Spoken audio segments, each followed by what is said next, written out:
Hello, I'm DevPoodle. For the past few weeks, few months at this point, I've been experimenting with 2D SDFs. SDF standing for Signed Distance Function. In computer graphics, SDFs are used all over the place. They're one of the most fundamental techniques used throughout shader programming and can be used to create dozens of different effects. Today, I'll be walking you through a short journey about 2D SDFs. We'll start by going over what exactly SDFs are and how they're defined. Then I'll show you how to render them to the screen, a bunch of cool effects you can make with them.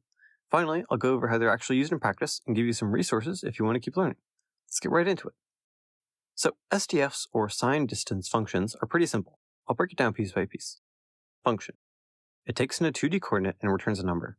Let's say the position of this point is the input to the function, and the number at the top is the output. As I drag the point around, the number changes, although it may not be exactly clear how yet. Distance. The number the function returns is the distance between the given coordinate and the surface of some shape. In this example, a circle. With the shape visualized, it's pretty easy to see how the function works. As we drag the point further away, the number gets bigger, and vice versa. As we drag the point closer, the number gets smaller. Signed. The output is positive if the input is outside the shape, and negative if the input is inside the shape. Of course, it's 0 on the border. The way we visualize SDFs could use some explaining as well. There's one very general method for this. First, we take each pixel on the screen and compute the SDF at that point, usually using a fragment shader. We brighten the pixels based on their distance, as you can see here. I may be a little too zoomed in though. Let's take the camera back a bit. The problem with this visualization is that although we can see the shape, we can't see what the function looks like outside of it. So what we typically do is render using the sign of the distance value rather than the distance itself. Using the sign function creates this wave emanating from the shape. When it comes to debugging an SDF, making sure that all the values make sense, this is probably the best way to visualize them. It does feel a bit visually cluttered though, so I'm going to go with another way. Instead of using these smooth sign values, I like to separate the wave into distinct alternating bands with colors I've manually chosen. I really love the way this looks, especially with more interesting shapes that I'll show later. You can think of each band of color as representing a range of values of the function.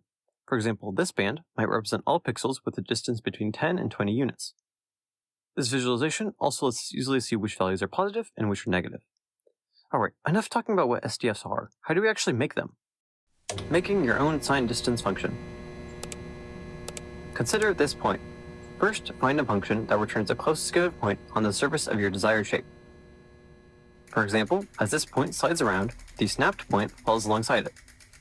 Creating your function is now trivial. Calculate the Euclidean distance between these points. This is the absolute value of the desired signed distance function. Then, simply make the distance negative if it is inside the shape, or positive if it is outside the shape. This is not the only way to make an SDF, and for many shapes there are more computationally optimal methods, but it's a good starting point. You should now know how to make your own signed distance function. Honestly, there are hundreds of different SDFs you can find on the internet, so I won't spend too much time on any one shape. Specifically, this article by Inigo Quilez has a bunch of 2D SDFs all compiled into one page, with the code freely available to look at. Because of just how many different resources there are for this, I'm going to skip ahead to rendering. That sounds like a lot more fun. Hopefully I feel pretty comfortable with the idea of SDFs by now. But how do we actually render them? For this video, all of the rendering will happen in a single shader. Using the screen UV coordinates, which look something like this, we can get the position of each pixel on the screen. The red represents the x-axis, and the green represents the y-axis. Red and green combine to make yellow, hence what's happening in the bottom right corner. In our shader, we can then implement whatever signed distance function we want based on the UV coordinates. I'll stick to a simple circle. With this distance, we can then decide how we want to render the shape. The simplest way is to draw white wherever the distance is below a certain value, and black when it's above that value. I'll call this magic value the threshold. If we want to draw the exact shape as described by the SDF, then the threshold should equal 0. But we can easily raise or lower it to expand or contract the shape. On something like a triangle, this has the nice effect of rounding at the corners. Next, let's go over some common effects SDFs are good for. The first effect I'd like to go over is generating outlines. We keep the same idea of a threshold value as before, but let's also introduce a second threshold value. Under the first threshold, we can draw the shape like we were doing before. In between the first and second threshold, we can then choose to draw a new color, which will be our outline. Together, these values allow us to easily set how thick we want our outline to be and what color. An especially nice aspect of this implementation is that we can continue adding more threshold values to create more bands of color. For example, with 3 different thresholds, we could put a white border around our black outline to have the shape look more like a sticker. You can also choose to blend between the different bands of color, making it super easy to glow or blur the edges of your shapes. The next common effect is animating based on SDFs. If we get our distance value and take the sine or cosine of it, we get these waves emanating from the shape, like I showed before. Then we can add the amount of time since the game has started to the distance. This makes the waves look like they are moving towards, or if we flip the sine, away from the center. Applying a splash of color and a bit of noise, I was able to create this. I'm not great at making these sorts of effects actually look good, but hopefully you can see how in the hands of a real artist this would be quite a nice tool. Plus, it's completely procedural, and it was really easy to code. We can even add in more shapes to see how it reacts. Ah, how satisfying.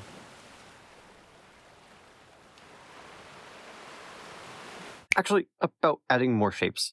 That's the final effect I plan on going over, which is how to combine different SDFs into one, because I've kind of glossed over the fact that this is something we can even do. Like, let's take the square and the circle and overlap them. How should these combine? At each point on the screen, we're getting two separate values for each of their SDFs, and we need to find a way to fuse them into just a single number. The most obvious way to combine these is to just take the smallest value. That's actually what I'm doing already. The min function takes a set of values and returns the smallest one. This causes both shapes to get rendered as is, and when we move them together, they simply merge into one bigger shape. This is sometimes called the union of the two shapes. A function heavily related to min is max. This function also takes in a set of values, but it returns the largest one instead of the smallest. If we apply this to our SDFs, we get this shape. This shape only exists where the square and circle overlap. This is called the intersection of the shapes. Finally, if we flip the signs of, let's say, our square, we basically remove the area where the square overlaps the circle.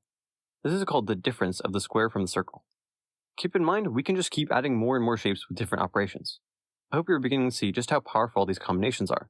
They allow us to make SDFs for shapes that would be quite complicated otherwise. For example, by combining two circles, we can very easily make a donut. Or, by combining a circle and a few rectangles, we can make a basic key. The final note I have about combining shapes is that there are actually ways to smooth out these combinations. For example, there's a set of functions called smooth mins that attempt to replicate the effect of the minimum function, but with some amount of interpolation. Here's an example of such a function. If we apply this to our shapes, then it looks as if they're melting together when they get close, which in my opinion is quite cool. If you want to know about the specific equations used to create this, I've left a link in the description to this article that goes much more in depth than I will here. It's also where I got the specific smooth min function I've used throughout the video.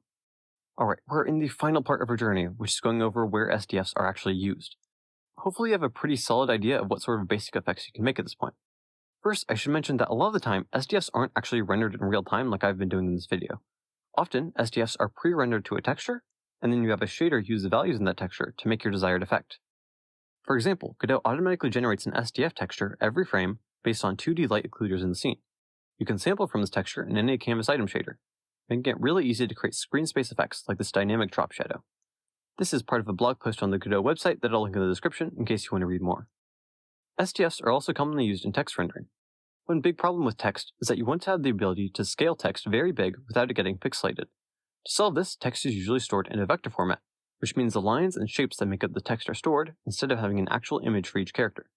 This might seem annoying, as it means that internally, game engines have to first recreate the font as a texture before being able to render it. But this actually gives us quite a bit of freedom in how we want the font to display. For example, many engines will choose to render each character as an SDF texture, then use a shader to render it correctly. This makes it really easy to do stuff like generate an outline or add a drop shadow in a single shader pass. An extra benefit is that it makes text less pixelated, even when using the same resolution texture. Here's a side-by-side of a circle that renders straight to a 32 by 32 texture versus a circle rendered as an SDF, also to a 32 by 32 texture. As you can see, despite the initial texture resolution being the same, the SDF looks much nicer because of how texture interpolation on the GPU works. There's a nice paper by Chris Green from Valve about this. I'd recommend giving it a short read-through when you have the chance. The link's in the description, of course. Another area where SDFs are sometimes used is in 3D modeling and procedural generation. Because of the many tools SDFs provide for combining shapes in different ways, they're quite good for prototyping stuff like levels, models, and art before final assets are created. Alright, thanks for watching. Hopefully you've come out of this with a good idea of what 2D sine distance functions are, how to use them, and where they're most often used in games.